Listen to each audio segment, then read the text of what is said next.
이한대군이 낮게 경고했습니다. 증거 없이 외척 가문을 입에 담지 마라. 성희주가 한 발도 물러서지 않고 받아쳤습니다. 사람은 죽었어도 돈은 안 죽었잖아요.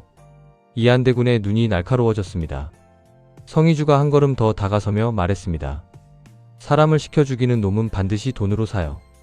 돈으로 산 충성은 반드시 기록을 남기고요. 내진연의 가야금 소리가 담장 너머로 아스라이 들려오고 있었는데요. 자신의 차를 조작한 범인이 죽고 그 범인에게 돈을 건넨 자의 꼬리가 왕실 안쪽을 향하고 있었습니다. 죽은 자의 돈이 가리킨 이름은 과연 누구였을까요? 그 모든 것은 내진연이 시작되기 2시간 전에 걸려온 한 통의 전화에서 시작되었습니다. 챕터 1. 죽은 자의 이름.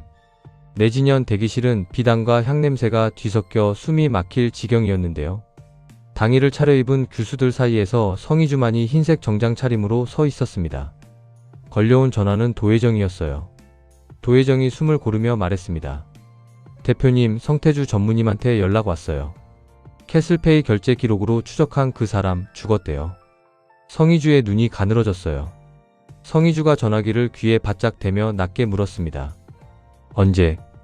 도혜정이 빠르게 답했습니다. 오늘 새벽이요. 자택에서 발견됐고 경찰은 극단적 선택으로 잠정 결론 냈다는데요. 성희주의 입꼬리가 굳었습니다. 오늘 새벽, 성희주가 내진연의 발이 묶이는 바로 그 타이밍이었어요. 누가 봐도 우연이 아니었습니다. 성희주가 목소리를 더 낮추며 말했습니다. 편의점 캐슬페이 기록은 정리해놨어? 도혜정이 즉각 대답했습니다. 다 해놨어요. 결제 일시, 금액, 가맹점명 전부요. 성희주가 대기실 창밖을 바라보며 지시했습니다. 죽은 놈 신상도 더 캐. 홍보팀장 라인 써서. 가족관계, 직업, 최근 3개월 동선까지. 도혜정이 잠시 망설이다 물었습니다. 입막음 아닐까요? 성희주가 입술 끝을 올리며 말했습니다. 당연히 입막음이지. 내진연 입장을 알리는 궁인의 목소리가 울려 퍼졌어요. 성희주는 전화를 끊으며 표정을 바꿨습니다. 방금까지의 날카로움은 사라지고 아무 일도 없었다는 듯 단정한 미소가 그 자리를 채웠어요. 흰 정장 위로 내진연의 조명이 쏟아졌고 성희주는 행렬의 맨 뒤에서 걸음을 뗐습니다. 아니, 떼려고 했는데요. 행렬의 저 앞쪽에서 익숙한 그림자 하나가 성희주를 향해 거꾸로 걸어오고 있었어요. 챕터 2. 적이 너무 많다. 이한대군의 에스코트가 끝나고 환담이 시작된 틈을 타 두 사람은 행사장 한쪽 회랑으로 빠졌습니다. 밖에서는 교수들의 가야금 연주 소리가 은은하게 새어 들어왔어요. 성희주가 먼저 입을 열었습니다. 차 조작한 놈이 죽었어요. 오늘 새벽에. 이한대군이 걸음을 멈추며 낮게 말했습니다. 입을 막은 것이겠지. 성희주가 고개를 끄덕이며 말했습니다. 누가 시켰는지 알아내야 해요.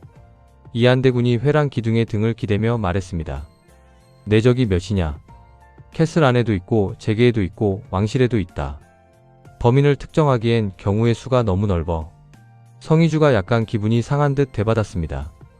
적이 많은 게 제 잘못은 아니잖아요. 이한대군이 성희주를 똑바로 보며 말했습니다. 잘못이라 한 게 아니다. 성급하게 덤비면 오히려 상대에게 빌미를 준다는 것이야. 증거 없이 의심이 새나가면 우리가 궁지에 몰린다. 성희주가 이한대군의 시선을 피하지 않고 받아쳤습니다. 그러니까 시간을 주세요. 제가 증거를 만들 테니. 이한대군이 잠시 성희주의 얼굴을 살피다가 고개를 한번 끄덕였습니다. 서두르지는 마라. 저 멀리서 궁인 하나가 이한대군을 찾는 목소리가 들려왔어요. 이한대군이 먼저 몸을 돌리며 짧게 말했습니다. 웃어. 돌아가면 사람들이 볼 테니. 성희주가 뒤에서 작게 웃으며 말했습니다. 원래 잘 웃어요, 저. 두 사람은 서로 다른 방향으로 돌아갔습니다. 같은 것을 알고 같은 것을 의심하면서도 아직 같은 수를 두지는 못하는 사이였어요. 챕터 3. 데뷔의 칼, 성희주의 방패. 환담이 본격적으로 무르익자 윤희랑이 교수들 사이를 천천히 걸으며 성희주 앞에 멈춰 섰습니다. 데뷔의 흰색 당의와 성희주의 흰색 정장이 나란히 선 순간 주변의 공기가 얼어붙었어요. 윤희랑이 부채를 접으며 또렷하게 말했습니다. 예법이란 배우고 익혀야 몸에 배는 것이니 배울 기회조차 없었던 이를 탓하는 것은 도리가 아니겠지요. 20명의 교수와 시립한 궁인들 사이로 정막이 내려앉았습니다. 출신이 피천하여 법도를 모른다는 뜻이 저 우아한 문장 속에 비수처럼 박혀 있었어요. 이한대군이 한 발 앞으로 나서며 입을 열려 했지만 성희주의 손이 이한대군의 팔소매를 가만히 잡았습니다. 성희주가 허리를 깊이 숙이며 맑은 목소리로 말했습니다. 이 천한 것이 이 자리에 설 수 있었던 것은 오로지 대비마마의 깊으신 아량 덕분이옵니다. 황송할 따름이에요. 윤희랑의 미소가 굳었습니다. 부정하면 자신의 아량이 거짓이 되고 수긍하면 성희주의 자리를 만천하에 인정하는 꼴이 되는 빠져나갈 구멍이 없는 덫이었어요. 규수 한 명이 작게 감탄하듯 숨을 들이켰고 그 소리가 고요한 정각 안에 유난히 크게 울렸습니다. 윤희랑은 부채를 펼쳐 얼굴 반을 가린 채 임선아를 데리고 자리를 떠났어요. 남은 규수들의 시선이 성희주에게 쏠렸는데요. 그 눈빛에는 경멸 대신 호기심이, 멸시 대신 경애가 섞여 있었습니다. 이한대군이 성희주의 옆에 서서 낮게 말했습니다. 진짜 휘지 않는구나. 성희주가 고개를 들며 환하게 웃었습니다. 아닌다고 했잖아요. 이한대군은 그 웃음이 얼마나 단단한 이를 악물고 만들어낸 것인지 아직 몰랐습니다. 챕터 4. 앞에서 웃고 뒤에서 이를 갈다. 환담이 마무리되고 규수들이 흩어진 회랑 끝에서 성희주가 걸음을 멈췄습니다. 사람들의 시선이 완전히 사라진 것을 확인한 성희주의 얼굴에서 방금까지의 미소가 통째로 벗겨졌어요. 성희주가 주먹을 꽉 쥔 채 이를 악물었습니다. 턱선이 떨릴 만큼 힘을 주고 있었는데요. 윤희랑의 그 한마디가 아무렇지 않은 척했지만 속은 뒤집어질 만큼 분했던 겁니다. 배울 기회가 없었더니. 그 말은 성희주가 10살 때부터 수천 번 들어온 가장 익숙하고 가장 치욕적인 문장이었어요. 이한대군이 소리 없이 뒤따라 나와 그 모습을 고스란히 목격했습니다. 앞에서는 대비를 역관광시킨 사람이 뒤돌아서 이렇게 이를 가는 모습이 이한대군에게는 거울을 보는 것처럼 아파왔어요. 이기기 위해 감정을 삼키고 삼킨 감정이 역류하기 전에 또 이겨야 하는 그 악순환이 이한대군 자신의 삶과 너무 닮아 있었으니까요. 이한대군이 성희주의 옆에 나란히 서며 낮게 말했습니다. 잘했다. 성희주가 화들짝 놀라 고개를 돌렸어요. 이를 갈던 얼굴이 그대로 노출된 것을 깨달은 성희주가 급히 표정을 추스르며 말했습니다. 뭘 보신 건데요? 이한대군이 담담하게 답했습니다. 다 봤다. 성희주가 멋쩍게 웃으며 말했습니다. 앞에서 한 거 말하는 거죠? 뒤에서 한 건 못 본 거 하세요. 이한대군은 대답하지 않았습니다. 대신 성희주의 꽉 쥔 주먹을 내려다보다가 시선을 들어 성희주의 눈을 마주했어요. 방금 전 대비 앞에서 완벽하게 웃던 그 얼굴과 지금 이를 갈며 분을 사귀는 이 얼굴 사이의 간극이 이한대군의 가슴 어딘가를 정확히 찔렀습니다. 이 여자에게 한 번 더 반하고 있다는 자각이 이한대군에게 담담하게 들이쳤습니다. 이기기 위해 가면을 쓰고 가면 아래에서 이를 가는 이 사람은 이한대군이 오래전부터 알아보고 싶었던 종류의 사람이었으니까요. 성희주가 주먹을 펴며 말했습니다. 자가 할 얘기가 있어요. 좀 더 안쪽으로 가시죠. 챕터 5. 돈은 죽지 않는다. 회랑 끝, 담장 너머로 내진연의 가야금 소리가 아스라이 들려오는 자리에서 성희주가 먼저 입을 열었습니다. 성희주가 단도직입적으로 말했습니다. 윤씨 가문이요. 이한대군의 눈이 날카로워졌어요. 이한대군이 즉각 선을 그으며 말했습니다. 증거 없이 외척 가문을 입에 담지 마라. 왕실의 근간을 흔드는 일이다. 성희주가 물러서지 않고 받아쳤습니다. 사람은 죽었어도 돈은 안 죽었잖아요. 이한대군이 미간을 좁히며 말했습니다. 무슨 뜻이냐? 성희주가 한 걸음 다가서며 말했습니다. 죽은 놈의 통장은 살아있어요. 거래 내역도 입금자 정보도 전부 숨쉬고 있다고요. 사람을 시켜 죽이는 놈은 반드시 돈으로 사요. 돈으로 산 충성은 반드시 돈의 기록을 남기고요. 이한대군이 잠시 침묵했습니다. 성희주의 논리가 틀리지 않다는 것을 알기에 쉽게 반박할 수 없었어요. 이한대군이 무거운 목소리로 말했습니다. 왕실 내부의 일을 내가 파고드는 것이 걱정이다. 성희주가 이한대군의 눈을 똑바로 보며 말했습니다. 파고드는 거 아니에요. 제 목숨이 걸린 일이니까 제가 직접 하는 거예요. 이한대군이 한숨을 내쉬며 말했습니다. 욕망의 꼬리를 잡겠다, 그 말이냐? 성희주가 고개를 끄덕이며 말했습니다. 인간은 욕망의 노예잖아요. 노예는 주인 없이 못 움직여요. 돈의 흐름을 따라가면 주인이 누군지 나와요. 이한대군은 성희주의 그 눈빛에서 물러설 기미를 찾지 못했습니다. 더럽게라도 이기겠다던 왕립학교 시절의 후배가 지금은 죽을 뻔한 자신의 목숨을 걸고 같은 말을 하고 있었으니까요. 이한대군이 고개를 돌리며 짧게 말했습니다. 시간을 주마. 단 혼자 움직이지 마라. 성희주가 작게 웃으며 답했습니다. 혼자 안 해요. 적당한 사람이 있거든요. 챕터 6. 눈엣가시에게 부탁하다. 내진연이 끝나고 궁을 나선 성희주가 가장 먼저 한 일은 이복 오빠에게 전화를 거는 것이었습니다. 성태주가 전화를 받자마자 말했습니다. 그놈 죽은 거 알지? 성희주가 짧게 답했습니다. 들었어. 성태주가 낮은 목소리로 말했습니다. 캐슬페이 결제 기록 추적해서 신상 까놨더니 하루 만에 죽어버렸어. 누가 봐도 자연사가 아니야. 성희주가 잠시 침묵하다가 말했습니다. 오빠 하나만 더 해줘. 성태주가 경계하는 목소리로 되물었습니다. 또 뭔데? 성희주가 톤을 낮추며 말했습니다. 죽은 놈 계좌로 돈 넣어준 놈이 있을 거야. 캐슬페이 관리자 권한으로 자금 흐름 전체를 봐야 돼. 누가 돈을 줬는지 알아내야 해. 성태주가 씁쓸하게 말했습니다. 야, 그거 불법이거든? 성희주가 망설임 없이 받아쳤습니다. 그 차에 나만 탄 게 아니었어. 전화도 타고 계셨거든. 전화기 너머로 짧은 침묵이 흘렀어요. 성태주의 숨소리가 달라진 것을 성희주는 놓치지 않았습니다. 이복 동생의 차가 조작된 것도 기분 나쁜 일이지만 그 차에 구간까지 타고 있었다는 사실은 성태주에게도 전혀 다른 충격으로 다가왔어요. 성태주가 퉁명스럽게 말했습니다. 나 이러다 감방 가면 네가 책임질 거야? 성희주가 즉각 답했습니다. 오빠 보석금 정도는 용돈으로 내지 뭐. 성태주가 허탈하게 웃으며 말했습니다. 하, 진짜 미친년이야. 성희주는 전화를 끊으며 희미하게 웃었습니다. 성태주가 거절하지 않을 거라는 것을 성희주는 전화를 걸기 전부터 알고 있었어요. 대놓고 걱정한다는 말은 절대 못하는 오빠지만 성태주의 퉁명스러움 뒤에는 항상 수락이 숨어 있었으니까요. 챕터 7. 가족이라는 족쇄. 성태주가 서재 컴퓨터 앞에 앉아 캐슬페이 관리자 시스템에 접속했습니다. 죽은 자의 결제 기록을 기점으로 연결된 계좌 정보를 하나씩 추적하기 시작했는데요. 옆에서 커피를 내려오던 한다영이 화면을 힐끗 보더니 걸음을 멈췄어요. 한다영이 조심스럽게 물었습니다. 자기, 그거 뭐 하는 거야? 성태주가 화면에서 눈을 떼지 않은 채 답했습니다. 성희주 차에 손댄 놈, 그놈 돈줄 캐는 거야.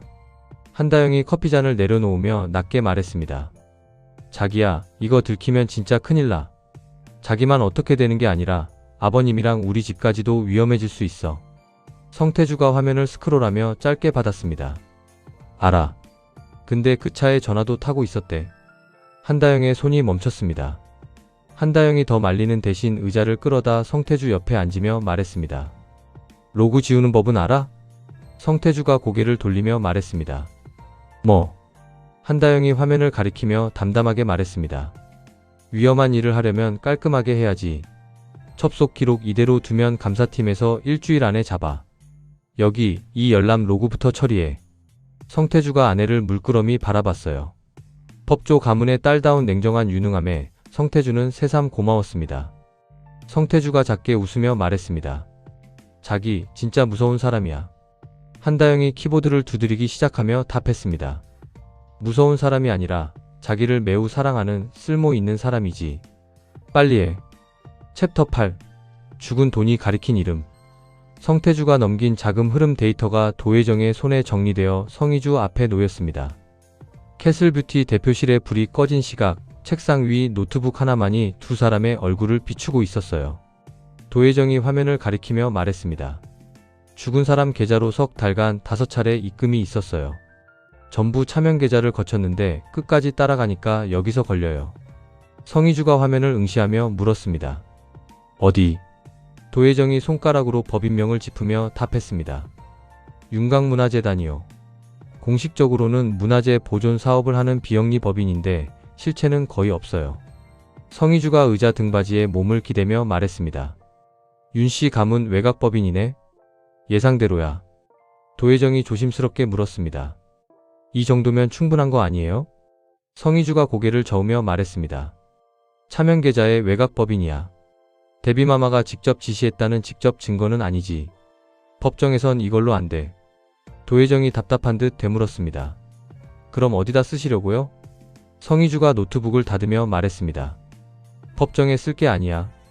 판을 뒤집을 거야.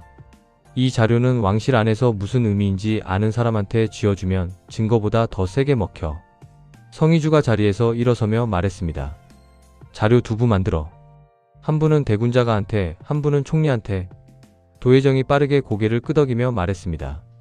알겠어요. 성의주가 불을 켜며 말했습니다. 도비서 오늘 야근이야. 인센티브 넉넉히 챙겨줄 테니까.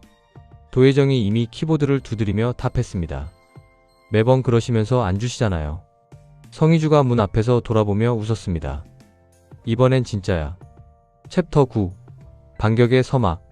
성의주가 고른 장소는 이안대군의 사저도, 총리실도, 캐슬뷰티도 아닌 외곽의 한 찻집이었습니다.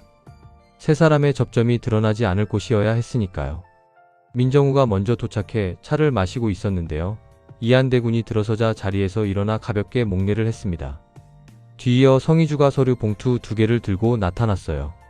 성의주가 봉투를 테이블 위에 올려놓으며 말했습니다. 죽은 사람의 돈이 여기까지 이어져요. 민정우가 서류를 펼치며 눈을 좁혔습니다. 이안대군도 같은 자료를 훑기 시작했는데요.